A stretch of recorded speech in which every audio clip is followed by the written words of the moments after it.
Mm. Hey, That's simple. everybody. Mm. Pardon, Oh, Tommy? Yeah. excuse me, your logo's lovely. Go ahead. Thanks, Tommy.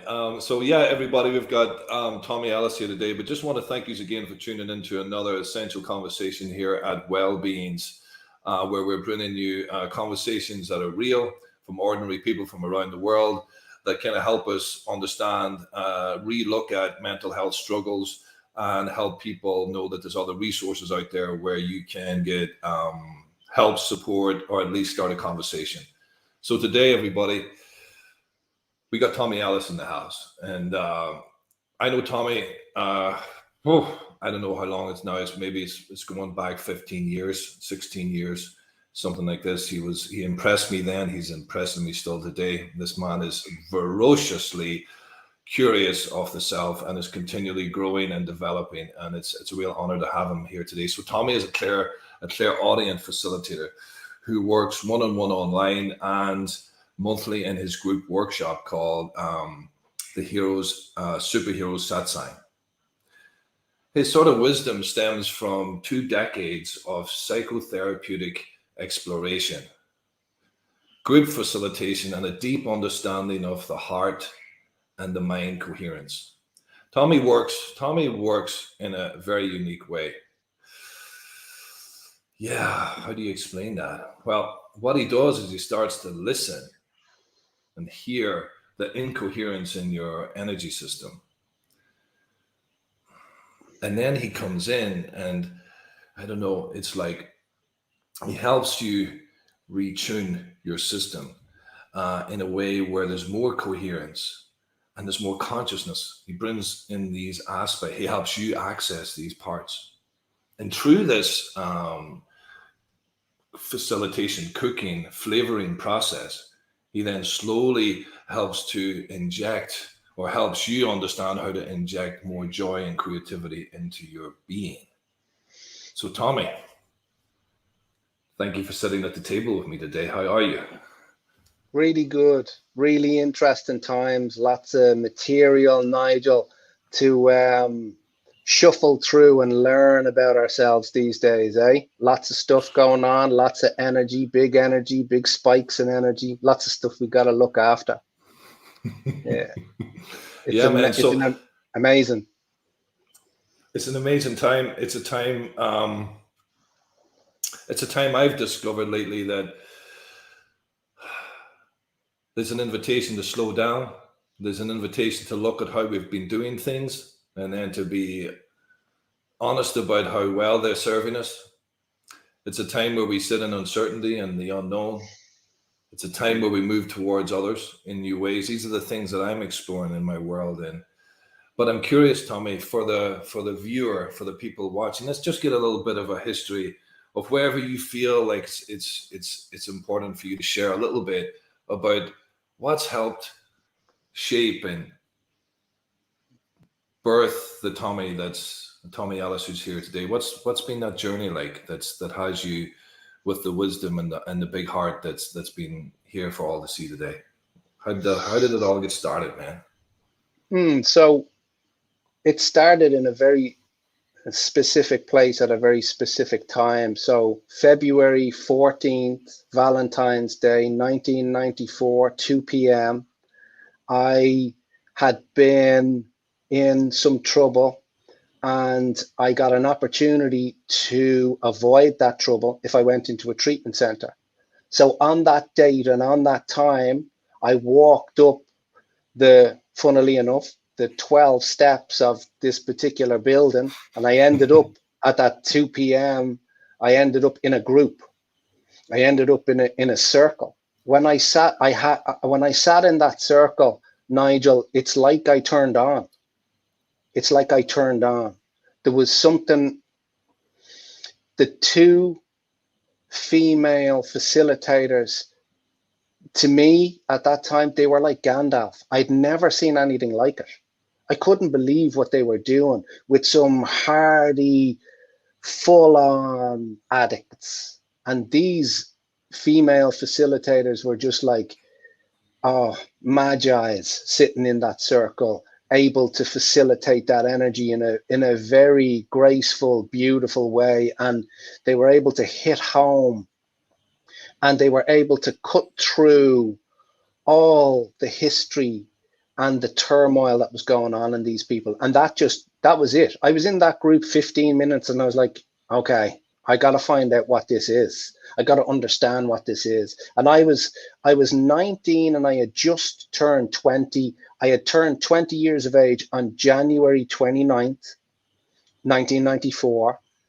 And in that February 14th, that's when I ended up in that group. So that's where I started to kind of go, okay, I'm in trouble. I'm in big trouble internally. I don't know what that means. My behavior is pretty insane. My emotions are, I couldn't deal with them. I didn't know what I was. I didn't know where I was. I was deeply, deeply unconscious, but I was conscious enough to know that I needed to understand what these women were doing in this group, because it fascinated me. So that's where it started. And it's still going on, Nigel, to this day. But now it's different, but it's just so interesting what's happening. Tommy, I'm curious, and just for the viewers, like, who don't know anything about group therapy, and I think it's a sort of a dual sort of passion for both of us. But what was it that you saw that struck you the most from when you stepped in and you saw troubled people being supported? What was that support, and what was it that stood out that was so magi-like about what got your attention? It was these women were facilitating a group of about 10, mostly men, not all men, and they were loving all of us and we didn't know it. That's what it was. It was love. And I didn't know what that was. Why is she getting into such detail with this guy? Why is she being mean? What's she doing? Why is she signaling the other facilitator? How come he's crying now? What's going on? It was love. They had men that were 50, 60, 70, 30 in front of them that were hardy human beings, but they could together get to their heart, unlock something so that these guys could see something that that information that they were not privy to in a pub, in a squat, in a drug den, in a situation. They weren't privy to that information. And these women opened that up for them. Now, whether they took on board the information, that's a whole other story. Most of us, when we were sitting there, felt threatened by them because they were so powerful. But it was literally, and I have a scene, because I've recently seen June, the movie June, and the Bene Gesserits signal each other with hand signals that look like sign language for the deaf in the movie. And these women in that group at that time, they used to signal each other. So what they would, and I'd be watching their hands. I'm like, what's going on here? What are they doing? So one, Yvonne and Aideen was their names. Yvonne would be dealing with one guy here, and then would look at Aideen, and Aideen would see how this lady over here got triggered. So she'd throw her hand signal. She'd point her, them. They're starting to light up differently. And I was watching this choreography. And it was a choreography of oxytocin. It was a choreography of love. It was a ballet. It was a ballet that I was watching, and it was just stunning. And then of course I got to see the likes of Freddie and Jimmy years later. I got to see them guys working in a group, and then it was like, okay, they're like conductors in an orchestra. But what are they orchestrating? What are they conducting? and they were conducting people inside themselves to a better feeling place. Because you gotta, with this work, you gotta, with this questioning, with these ideas, you gotta walk away feeling better. If you don't, something's up. The medicine has to give you some sort of relief. You gotta be better for it overall. As we've talked about before, Nigel, we can't be going into these situations to be forever in them so that you don't get the relief. We need relief, and we need to make sure that we're not working the wound or hurting ourselves, re-hurting ourselves, or re-traumatizing ourselves. You have to do the right amount of work inside at the right time with the right people. And then you got to enter into society differently, enter into culture differently, not as what you were. And people would say to you, oh, just be yourself. No, don't be yourself. Don't be yourself. Don't do that. Don't do that, because that didn't work. You need to be an expression or a broadcast of what you are. WHAT, I didn't say who you are, of what you are in your essence, not the personality structure that has all the problems. Acknowledge the personality structure and all its problems, then it needs to be dissolved. Now, many people are trying to dissolve that in many different ways, Nigel, but that's not working in many different cases. The dissolution of the problem is not working in many different ways. And what I mean by that is people can get into the likes of holotropic breath work and get caught in a loop for 10 years and not get the relief. Where's the relief? Well, that's Tommy, what I see sometimes, and I want you to talk about your approach, and I want to really open that up. But what I hear you talking about is where people get fixated and stay fixated versus being able to integrate and move through and move beyond the wound, the behavior, the emotional state, the thinking state. So yeah, man, let's just unpack a little bit. So you work one-to-one online, and I really want to hear about the hero satsang, which again is another sort of distillation from the years of work that have birthed this. So Tommy, what is it? What happens when someone comes to you? What starts to happen? So, okay. So let me bring you to me being 10 years of age, sitting on a couch in my mom and dad's house. And my mom would walk out of the kitchen and she'd be wearing shoes that you could hear on the wooden floor. Okay, so she walks step 1, 2, 3, 4, 5, 6. She's making her way across the hall. On step 7, maybe step 5, whatever, her footstep sounds the same to everybody. It sounds the same. But this 7th footstep, it got me.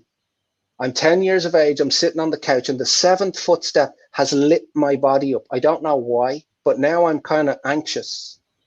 And I'm listening to her footsteps. This 7th footstep made me anxious. And I would get an insight. I would get information from that. So basically, my mom's unconscious would be deeply expressed in a sound. I would hear it, and then I'd know my dad's at the traffic lights down the road. He's in a taxi. He's going to be here in 15 minutes, 20 minutes. And I could feel it everywhere in my body. I could feel it.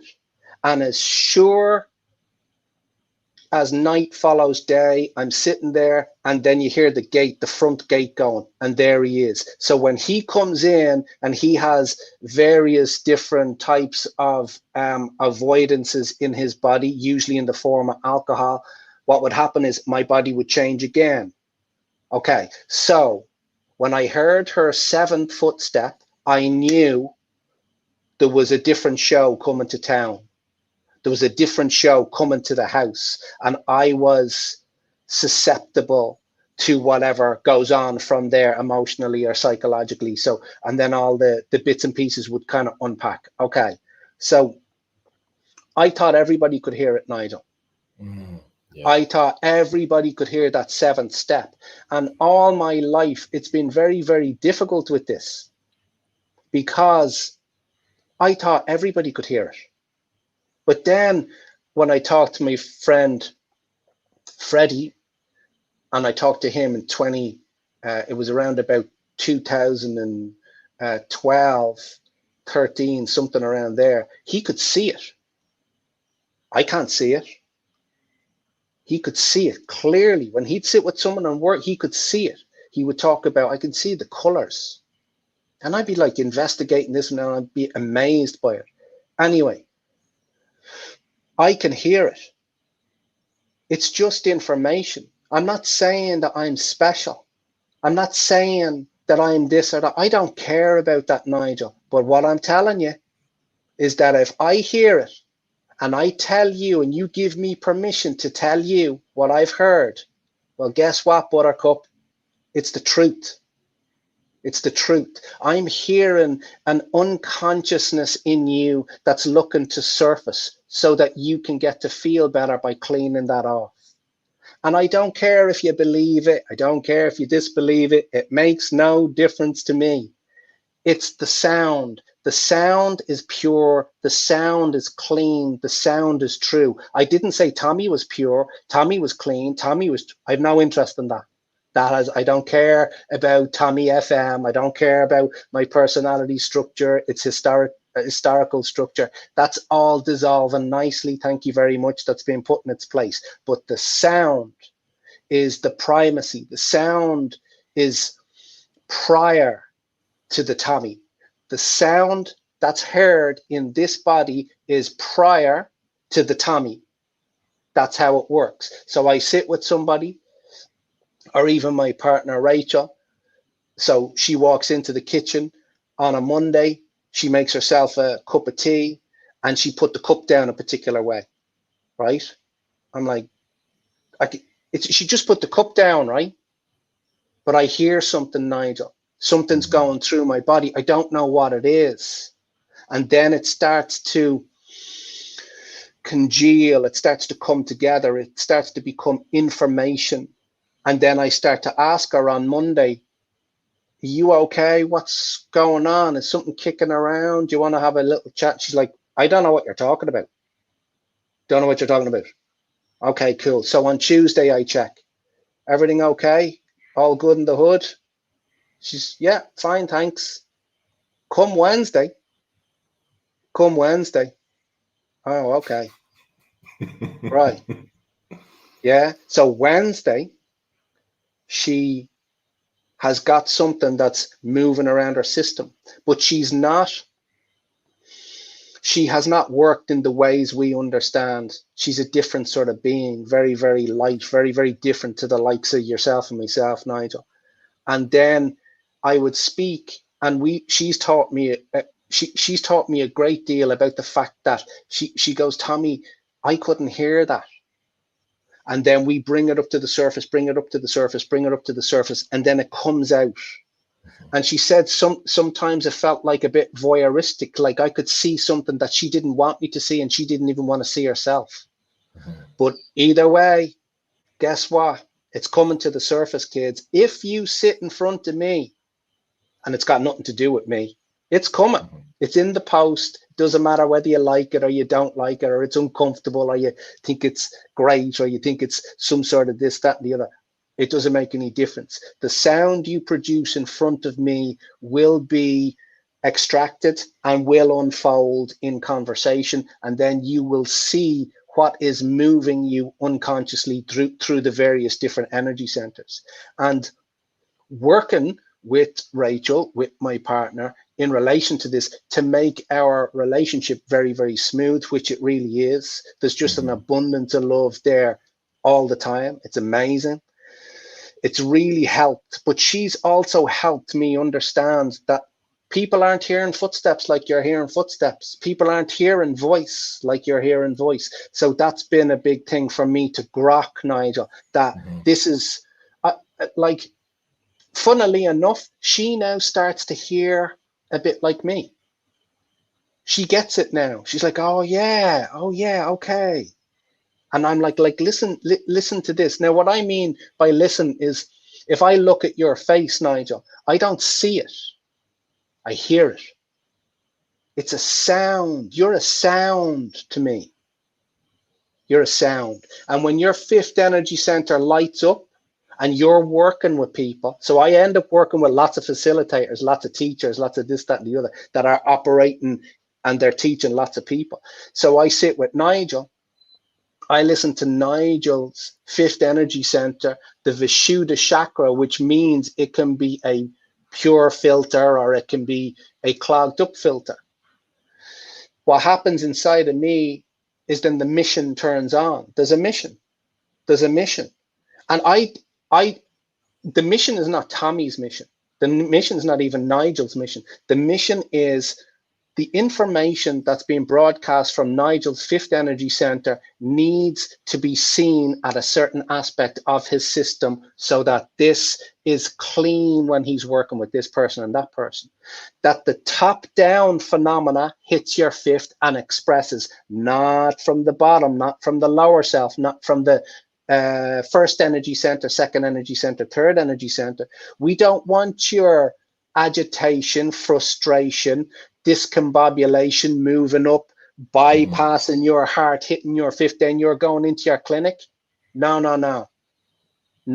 We need to acknowledge that at a refined level so that it's stopped, so that the purity of what you are, not who you are. We're bypassing Nigel now. It comes down from the top as light, as photons. Doesn't matter. I don't care whether you believe it or you don't believe it. You're going to find out that that's what's going on. It comes in through the top of your head, in through the seventh pineal gland, sixth, and it's going to hit your fifth. And then Nigel's work becomes exactly what it was always supposed to be, which is the pure symmetry of love in a circle. That's what it is. I can hear it. I know what it is. I know when my dad was coming home in the taxi when I was 10 years of age, and I know auditorially exactly what will come through your system and the effect that can have. And sometimes, Nigel, when people do this exploration with me, they run. They don't want to know, because they want to be the personality, because they want to hold on to the lower self, to the anger, the agitation, and the victim. They want to hold on to that there victim like you wouldn't believe. I'm going to keep going to the, and never get the solution. Well, here's the solution. You are the solution. I don't care whether you believe it or you don't believe it. I can hear you, the solution. This system, can hear you, the solution. You are inherently a superhero, not kind of, not sort of, not you will be, not you got to achieve it, not you got to work on it. You're already that which you are. You're already what you are. We just need to dissolve what you're not. And we do that through sound, clear audience, this and that. Yeah. Beautiful. Like I'm getting fired up here when I'm hearing you talk. And I remember working with an old healer in Austria one time, and she had said to me, Nigel, she says, you have two types of wisdom in your body. She says, you have the direct, all-knowing wisdom that comes down from here and out through your mouth. And then you have what we call intuition that's terribly flawed that comes up from the bottom. Which one are you going to use? Yeah, what are you going to do with it? Yeah. So, and you're the second person in my life to echo that. Yeah. That's really powerful, Tommy. Yeah, to hear. And it's so powerful to hear. I didn't know that level of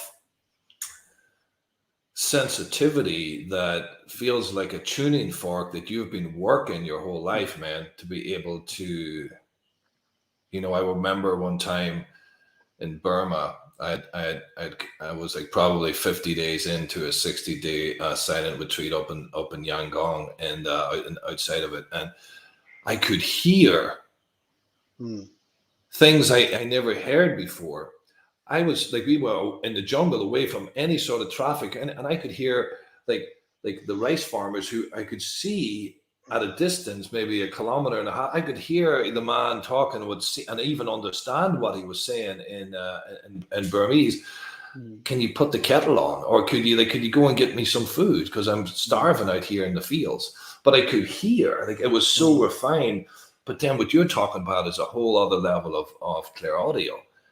So it's really wonderful. I'm so kind of, I'm feeling so honored here to be sitting with you to hear this, because I didn't know this about you. And so that's what happens. So that when you're sitting with one person, so what happens, Tommy, when you sit with a group of people? Do you have an orientation where there becomes a group being presented to you that you can start to attune to, or are you attuning to the individuals in the group? I'm just curious how you orientate in that fashion. That's interesting. So I like to explore this idea or those questions in the understanding. I'm not trying to have some sort of pseudo spiritual humility. I have no time for that.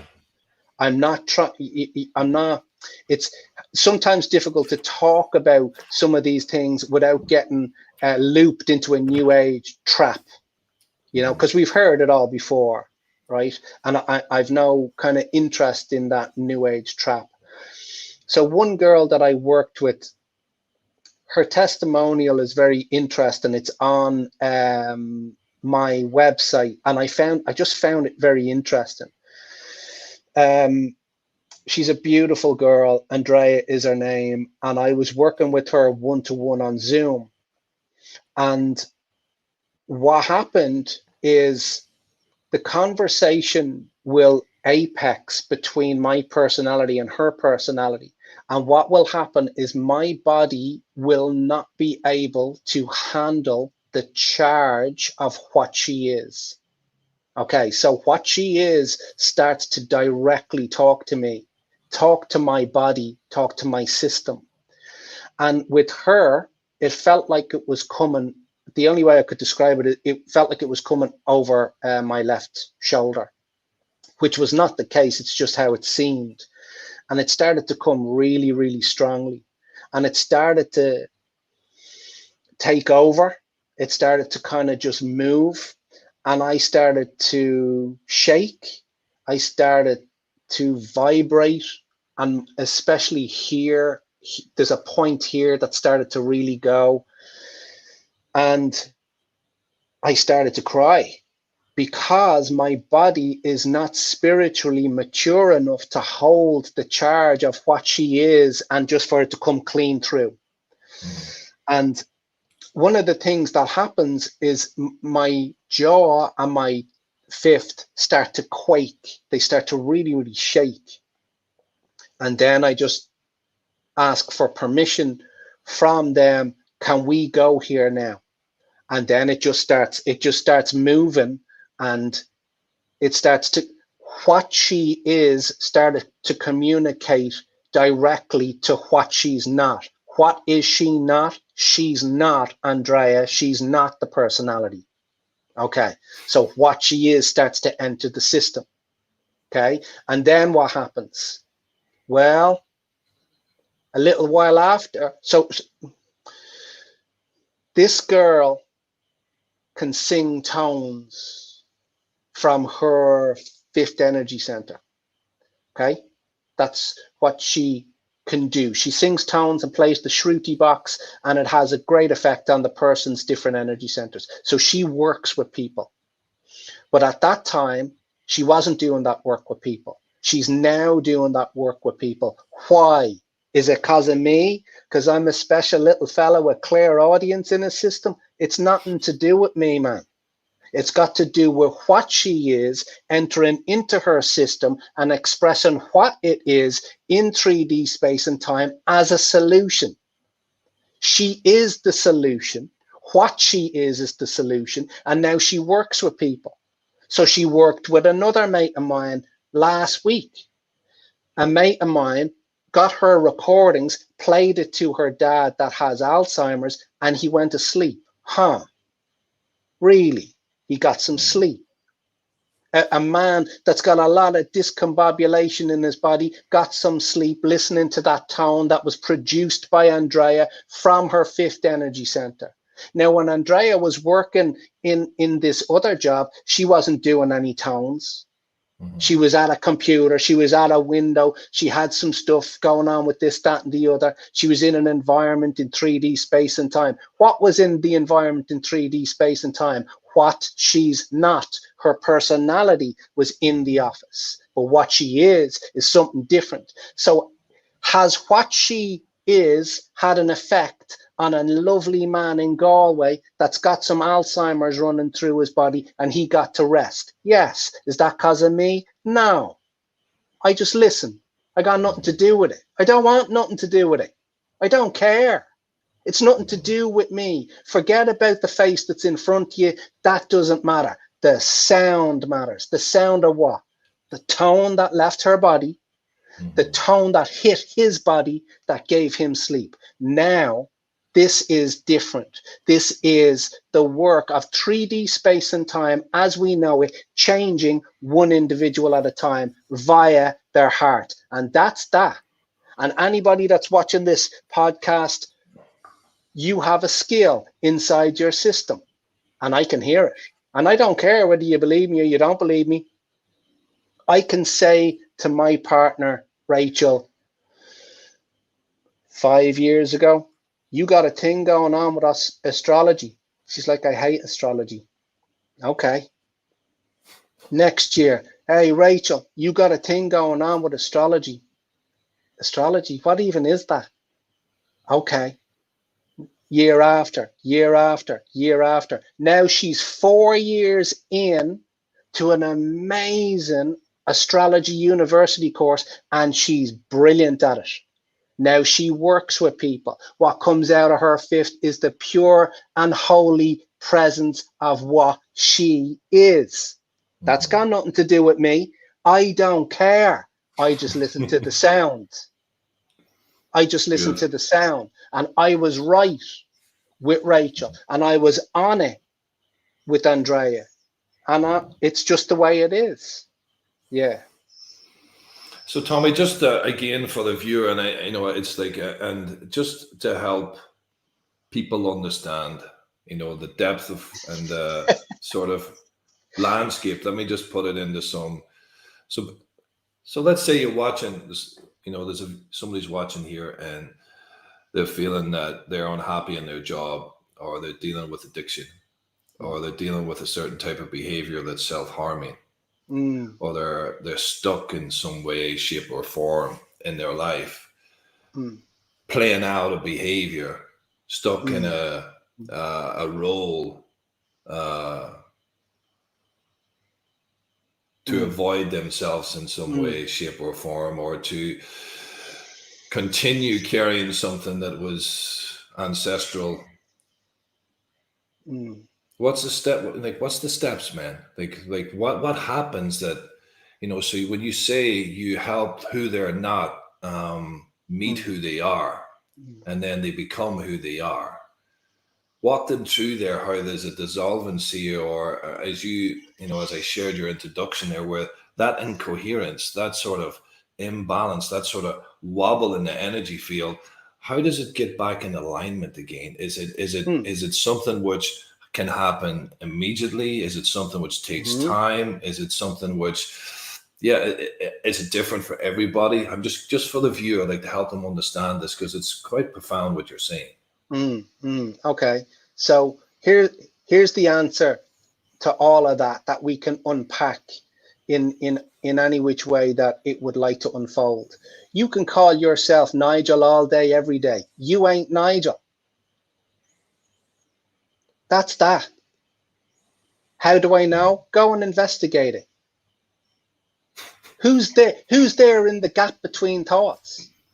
Not you. What's there? What you are. Simple. Keep it simple. Okay, so here's the best way to describe that as well. So you can call yourself Nigel all day, every day, and you ain't never going to be Nigel. I know what you are because I'm not deaf. I can hear it. I know what you are. The mission. I get it. I hear it. the target. I can see a target. I can hear a target in front of you and how pointed you are. And it's beautiful. It's really beautiful. It's fractal, it's sacred geometry, and it's coming right around in front of your body. I don't see nothing, I can hear it. I know what you are. And when I start to trigger what you are by dissolving what you're not, and you ain't Nigel, you start to feel it. You're feeling it now. You're feeling it now. You can feel what you are because it's negating what you're not. So all the seeming problems that Nigel has get overridden and outshone by what you are. That's entering into your body right now. I can hear it, right? Okay. So when I was 4 or 5 years of age, my mom would come in, she'd open my bedroom door, stick her head around the door, and she'd say, Tommy, get up. We have to go to school. That's what she'd say. Wednesday morning. She'd knock, maybe not. She'd go through the door. Tommy, wake up. We got to go to school. Okay, it's taken me decades to know that that wasn't true. I'm not Tommy, and I don't have to go to school. And I knew it when I was lying in that bed. I'm not Tommy. You want to give my personality that moniker, you want to give me that label, that's okay. It works. It's ease of use in society. But I'm not Tommy. That's not what I am. That's not what you are. That's not what Andrea is. That's not what Rachel is. We are light and information that's encapsulated, seemingly encapsulated in a body, not really encapsulated, but seemingly. And the deal is that people need to really think when they're immersed in the personality's destruction of their active oxycodone addiction. Ask yourself, who is it? What's driving this? Don't go looking for a solution from the pharmacy. Don't go blaming your doctor. Don't go blaming your therapist for not giving you a solution. You are the solution. The solution, Nigel, this is the sentence. The solution is prior to the problem.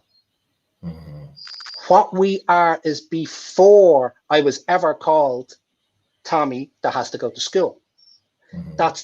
And as soon as I start working at this level with somebody and start picking apart and picking and peeling and working, what happens is what they are starts to have no desire to pick up that 10 milligram oxy, has no desire to pick up that drink.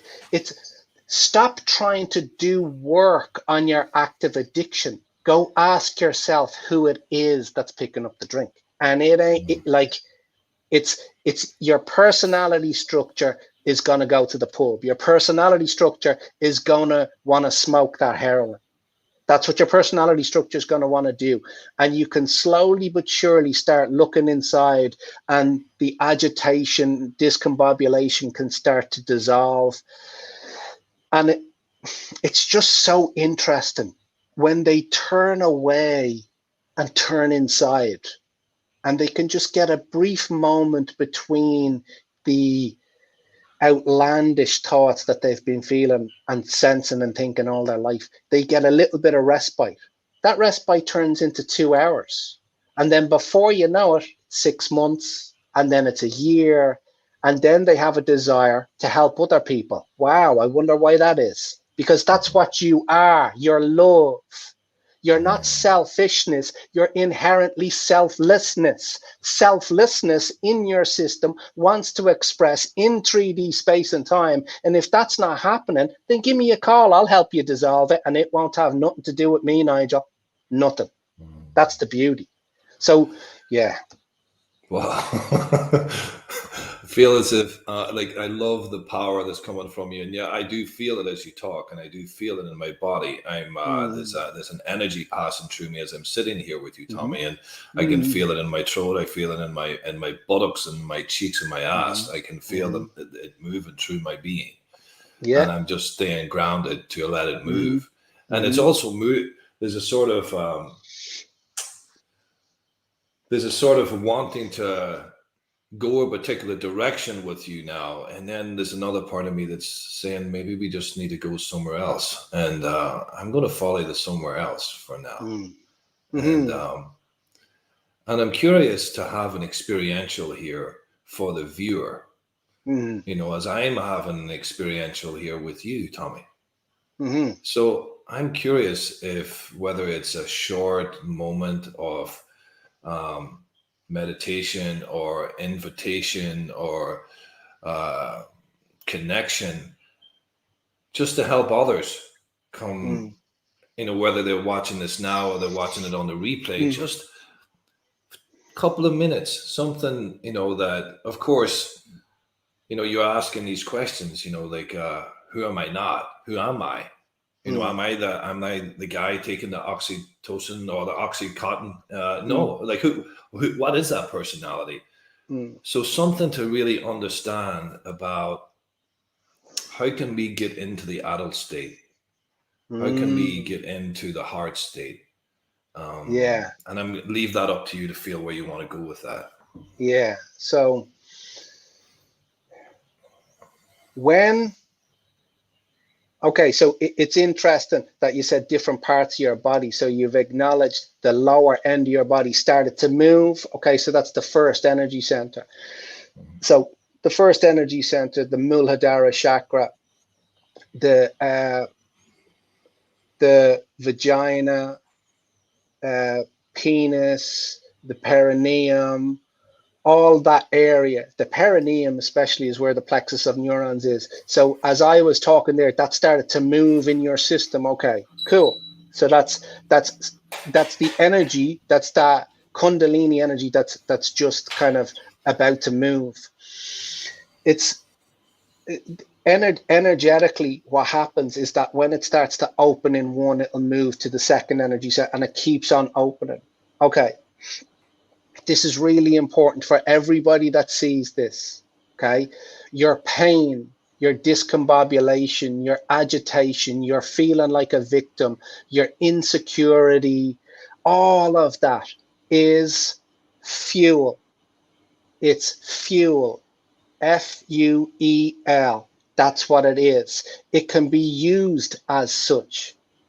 There is meditations that you can do that you can get that energy that's opened up in the plexus and neurons in your kind of perineum as I was talking, and I wasn't talking, you were talking, and what you are started to dissolve what you're not in your first energy center. Okay, so I'm a witness, right? Okay, that's what it Mm-hmm. is. So it starts to open, and it can be in yoga, it's called the mula bandha. And when it's tightened and you breathe it up, you can bring it up and it'll come up through the spine and you will start to get relief. All of your pain, that terror that you felt in your feet when you were 6 years of age, little girl lying in the bed wondering what's going to happen next, that's fuel. That's fuel. That's fuel to allow what you are into your body. That's that. I guarantee you, I've looked under lots of rocks in this place. That's that. It's fuel. You get it up into the second, you gently squeeze it. It's called intrathecal pressure. That's its moniker. That's its name. It comes up. And where are you trying to get it to? Four. The fourth energy center, which is your Heart. thymus. What's produced in your thymus? Thymosin. What else is produced in your thymus? Immunoglobulin G, immunoglobulin A. All your immune system produced from here. Have we heard some stories recently about immune systems? Well, guess what? That's why. So you can get your childhood, you can get that teacher that used to hurt you, that alcoholism that you've indulged in, or the fact that you're a perpetrator. And I do like to speak directly to the sexual perpetrators in the world. I got you. I get it. You're stuck in the first energy center. I can help you get up to the second, up to the third, and invite you into the fourth. Why? So you don't perpetrate that way anymore. And that discombobulation can be used for fuel, for love. So meditation There's a few different types. You can squeeze it up, it'll get to the fourth. When it gets to the fourth, then what you say is going to be different. When it gets to the fourth, you'll speak something different. Now, it might take a minute because you've been listening to Nigel FM or Tommy FM or Patricia FM or Rachel FM since you were 4. They all told you, you're Tommy, you got to go to school. That wasn't true. That wasn't true. They never told you about the Essene schools or the mystery schools. But guess what? The mystery schools are here. They're alive. They're well. I have a partner inside studying astrology. So it's all back. It's all going to come back to the same thing. And eventually, karmically, lifetime after lifetime, you're going to have to understand that that pain is looking to be solved. And it gets solved in the fourth energy center. So meditation is a key solution to this, but also Nigel and whoever else, people like Nigel that work with large groups of people, help them into a better feeling place chemically, help them into a better feeling place chemically. What chemicals? Well,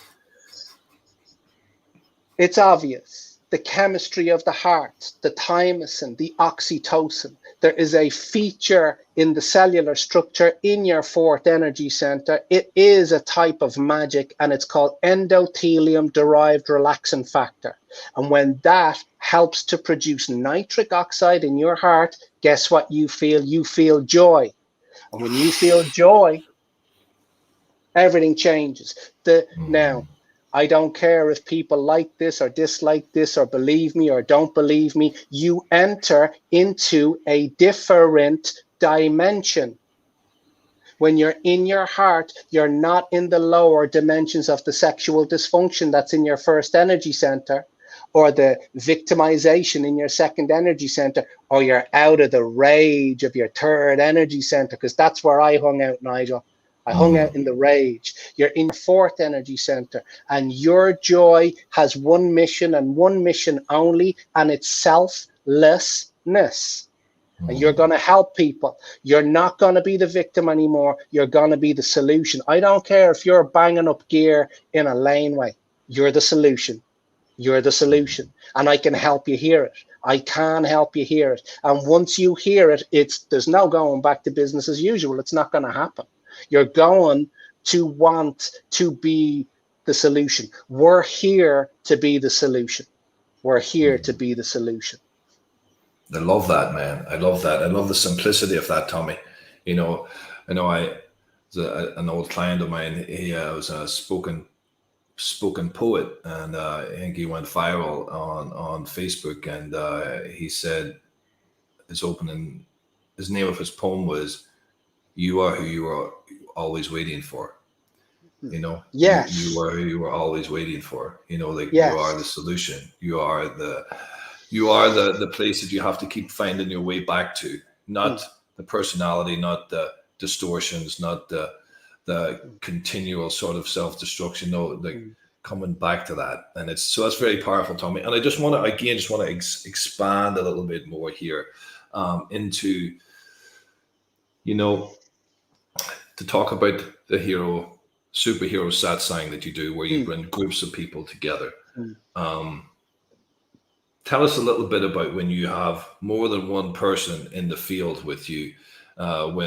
What can you get when you step into that gathering, that sort of sit around that table together, you know, many people, where this energy is running and amongst us, or the possibility I'm imagining of that happening. Could you give us a little example of something that's happened that stands out in your memory from one of those satsangs that could help the viewer understand a little bit about what goes on in that sort of environment? So recently, I remember working in the superhero satsang in the group. The kind of energy was building in my system. The energy of what they are was building in my system and was starting to just really kind of move. Now, I was talking to a person in the group that was new to this type of language. You are what you've been looking for. You are the solution. You are inherently a superhero. It's just that's been forgotten because you think you're the personality in a body. Now, I was directing it to her, but my heart was attached to another person. It was moving to this other person. Water will always find its way. And it would come through and speak. So she would start to fold into it. But it took talking to her for her to fold into it. And this particular lady that I am referring to, she has just recently, she's waking up. She's waking up to the essence of what she's always been. You don't have to do work on yourself to wake up to what you've always been. You are it. And that's the work that I do in the superhero satsang, is trying to get you to understand you are it.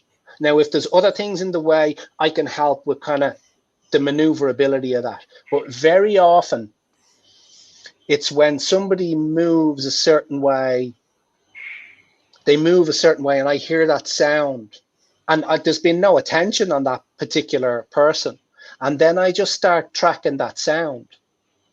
There's a discomfort in how they just pull their sleeve up. And that leads us through the eye of the needle. You know? And I kind of let people go, listen, if you think I'm talking shit, then let's have it. If you think let's have it. Let's talk about that, because their first energy center, second energy center, and third energy center are going to be vying for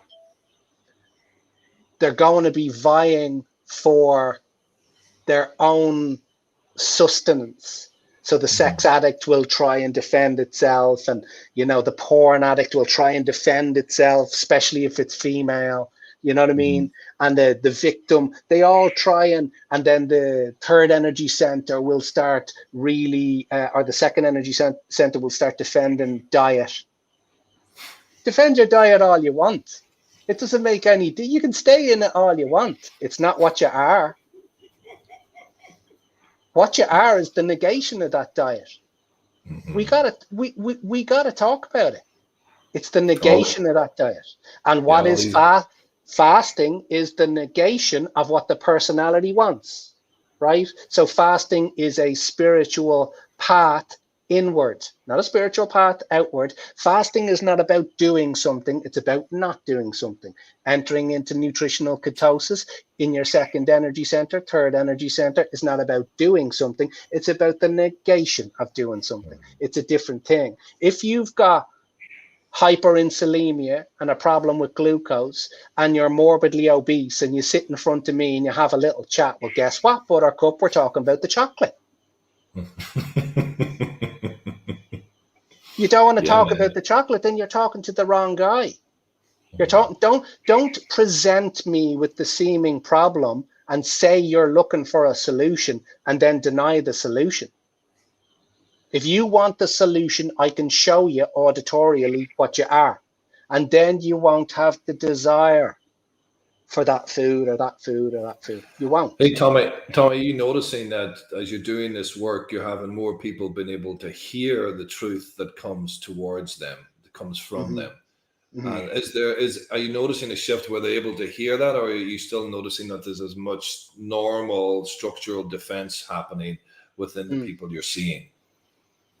So there was a fella on this planet a long time ago, and he was seen at the culture and at the society at the time as a threat. Now, I don't know him. I've never met him, and I don't know nothing about him. And his name was Yeshua. That was Homeboy's name. Now, I don't know him. I've never met him. I don't know nothing about him. He's got another name called Jesus. I don't know him. Never met him. And I don't go looking for them. But here's the skill set that he had. He sat in front of you and he didn't see the obesity. He didn't see the agitation. He didn't see the sex addiction. He saw what you are, and that's why you healed. Because he couldn't see it. Yeah. Wow. He couldn't And see just it. for the viewers, just Tommy, just pausing there right now, because I feel your heart. I feel the pop right there. And just for anybody listening, just feeling it. How often do we see, all these distortions in us, all these broken bits, and like how often do we forget not to just come back to the heart, back to that place where we are enough, where we are more than enough, and just fill up in that sort of petrol station of just nourishment, enrichment, coming home, resting there for a while. I feel that so strong for me. My heart's been impacted here too, man. That's beautiful. I love that.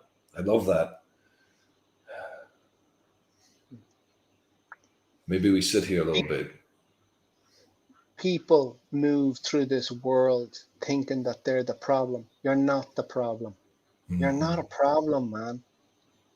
It's all workable. It's all workable. Don't be worrying about it. I know what's going on in the world. When you start to unsee that which is plaguing itself around this place as it has to be seen, don't be worrying about it. It can all be dissolved, and your heart can walk through 3D space and time as the solution. And if a dude called Yeshua can do it, then guess what? You can do it. How do I know? Because I can hear it, and I'm not deaf, man. I'm not. I don't hear with ears that hear. I don't see with eyes that see. It's not me seeing.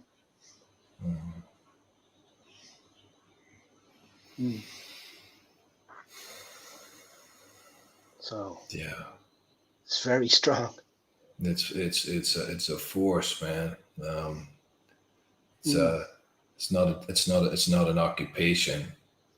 It's not even a sort of specific orientation. It feels like a deep calling that one be's moved, and almost it sounds like, Tommy, the way a sort of a grain of sand in the desert needs to just surrender to the wind so that it gets blown over the lake to get to the other side. There's a surrendering, and there's a taking, and there's an energy with that, and it's just this place that just is in alignment, and you feel that when you're with somebody who's in alignment with their heart, with their purpose, which is what the force I'm feeling from you here today.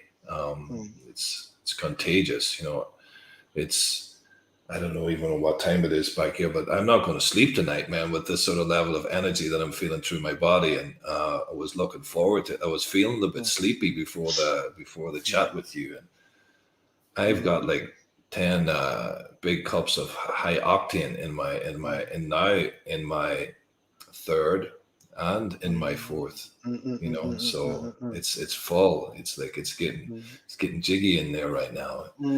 But yeah, just as we are coming to the end, Tommy, and as I'm feeling filled in, and I do recommend anybody watching, as you're listening to us share, there's wisdom to the words that's been spoken, but also just feel us sharing. Feel the space in between Tommy's words. Feel how you're being impacted by the words. Just noticing how you're being affected by this conversation today. And just wanted to finish up with one more thing, Tommy, although we've probably spoke to it in multiple of different ways, but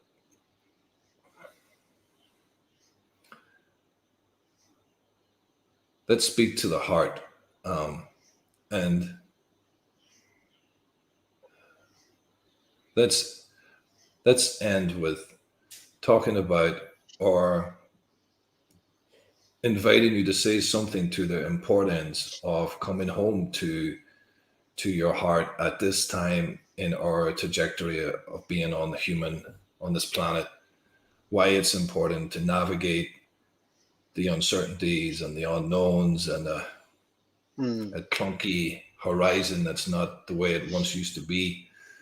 Why is it so important now to come home in and down to who we really are in our hearts?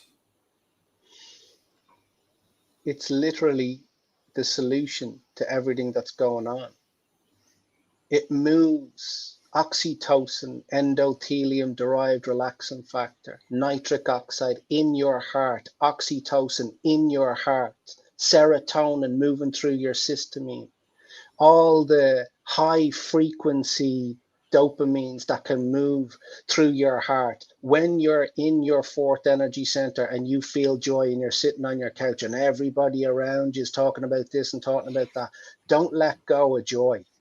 Don't let the people around you bring you into a different frequency. You're the solution. The electromagnetic field of your heart is the solution to every single problem that you seemingly see in the world. You are the solution. And all you got to do is put your hand on your heart, even for 10 seconds one day. I don't care if you're smoking heroin down a laneway, you can put your hand on your heart for 10 seconds. If you're a ballet dancer, do it for 30. Do it for 40. Just know that your heart is there. Just know that it's there. Just know that the drugs that you're looking for, absolutely you can have them. They're in your heart. The chemistry you're looking for it's in your heart. And you literally will start to walk in this place like some of those people we mentioned earlier on. You'll walk in this place as the solution. That which he could do, you can do, because you are that. So you are that.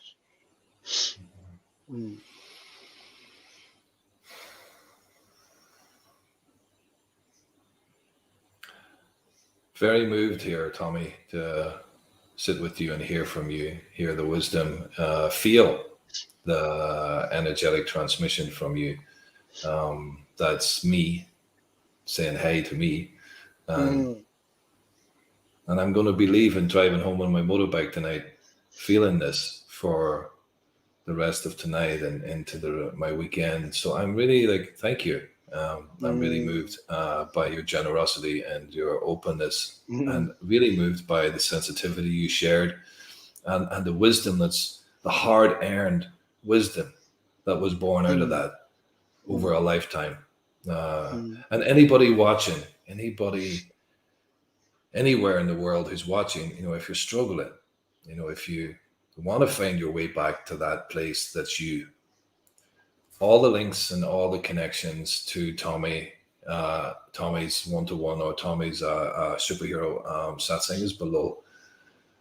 But and I do again want to reiterate, if you did listen to this and it did impact you, please hit a like button, hit a share, because it can help other people maybe get an opportunity to see it and feel it as well. So thank you, Tommy.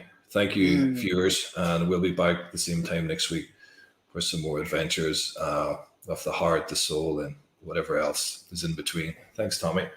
Thanks, Nigel. That was awesome.